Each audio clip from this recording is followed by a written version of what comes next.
E agora o esporte, Daniel, Pelotas foi eliminado da Copa Fernandão. Olá, Luiz. O Pelotas estava ganhando de 2-0, mas cedeu o empate para o Guarani de Venâncio Aires. O resultado deixa o Pelotas fora do campeonato. Num contra-ataque com velocidade, Claitinho arrancou bem. Passou para Márcio Gabriel, que driblou o marcador e fez o primeiro do Pelotas. Ainda no primeiro tempo, o Guarani chegou a colocar uma bola na trave. Perigo à vista, um sinal do que viria por aí. Logo no início do segundo tempo, o Lobo ampliou o placar. Jefferson Luiz fez um lançamento perfeito para Felipe, que com tranquilidade fez o segundo do Lobo. Aí bateu a bobeira. Depois de uma cobrança de escanteio, o Pelotas afastou mal. E a bola sobrou para Matão girar e fazer.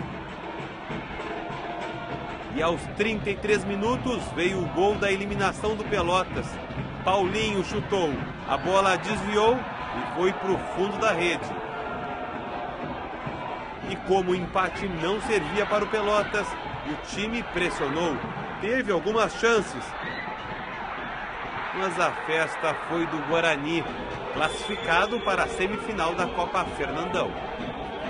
O Pelotas cedeu um empate de uma forma infantil. O time do Pelotas, ele é bom, regular ou ruim? Olha, cara, primeiro que é meu time. Eu tenho maior respeito pelos caras que trabalham comigo, né? Eu acho que bom não é. Se fosse bom, a gente estava classificado.